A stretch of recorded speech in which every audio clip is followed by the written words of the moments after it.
Baigėsi bendrojo priėmimo į Lietuvos aukštąsias mokyklas pagrindinis etapas. Pateikti dokumentus arba koreguoti pasirinktas kryptis dar galima iki Liepos 25 dienos 12 valandos. Noriu pasidžiaugti, kad šiais metais jau esame užpildę visas studijų programas ir matau, kad mes jas atidarysime visose kryptyse. Marijampolės kolegija būsimą specialybę siūlo rinktis iš 9 studijų programų.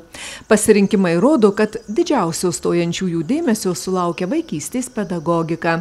Ją studijuoti nori per 180 žmonių. Žinoma, ne visi praeina į reikiamą studijų programą.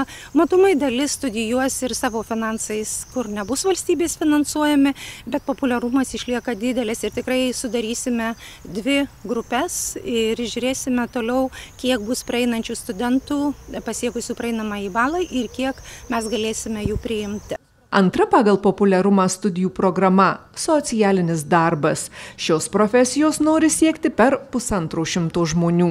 Šiais metais labai atgyjo buhalterinės apskaitos studijų programa, kurį laiką tos tendencijos tokios buvo vidutinės, tai šiais metais mes tikrai matome ūgtelėjusį skaičių ir matom, kad vėl formuosim pilną grupę. Taip pat reikėtų kalbėti apie pakeitimą informacinių technologijų srityje, nors matematikos brandos egzaminas ir turėjo šiais metais tikrai didelis kiekis neišlaikiusių buvo, tai jis turėjo pamažinti stojimą ar ne. Pas mus kolegijoje tendencijos išlieka pastovios ir dar noriu pasakyti ir kartu pakviesti, kas norėtų į IT ir kibernetinės saugos studijų programą, kad jūsų laukia ir valstybinė stipendija. Tai tokiu būdu kiekvieną mėnesį dar studentą mokama 200 eurų stipendija. Gana gausi šiais metais logistikos studijų programa, bet vėlgi norintys studijuoti gali jungtis prie jau esamos suformuotos grupės ir manau, kad tikrai sėkmingai studijuos ir šiais metais, kadangi tai yra vadybos kryptis, netoks didelis vertinis koeficientas matematikos yra, tai vėlgi galima labai drąsiai ir tikslingai stoti į šitą kryptį. Verslo anglų kalba ir komunikacija jaučiam labai pagyvėjimą komunikacinės programos ir dar mes pastiprinę ją anglų kalba. Taigi čia galima išeiti į tarptautinį lygį su komunikacija bendravimu arba tiesiog fokusuotis ir dirbti verslo anglų kalboje. Norėčiau pasakyti, kad kitos studijų programos išlieka tendencingos. Vadybos kryptyje mes vieną arba kitą programą kiekvienais metais sudarome. Šiais metais irgi matau, kad ta programa susiformuos. Dar norėčiau kviesti abiturientus stoti į studijų programą Teisė ir viešieji pirkimai, nes šiais metais ypatingai yra paklausi viešųjų pirkimų sritis ir šių specialistų yra be galo didelis stygius. Puikiai žinom, kad ateina nauji etapai Europos struktūrinių fondų.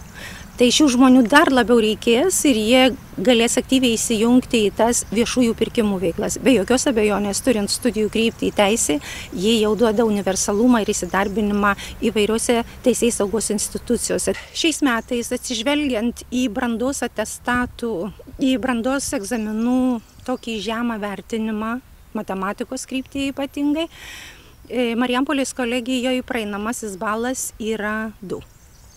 Tai tie, kurie stojo pernai arba užpernai ir neįstojo, mielai kviečiame kartoti ir šiais metais, kad ir žemesnių balų baigę moksleiviai, kviečiame drąsiai kandidatuoti, nes gali būti, kad jūs praeisite šiais metais.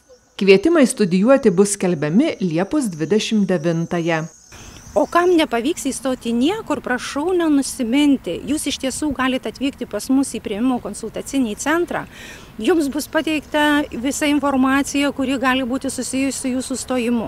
Jūs galite tapti laisvuoju studentu ir tokiu būdu jūs galėsite po metų perlaikę brandos egzaminą toliau studijuoti jūsų pasirinktoje kryptyje ir jūs neprarasite metų laiko, nes galėsite studijuoti toje programoje.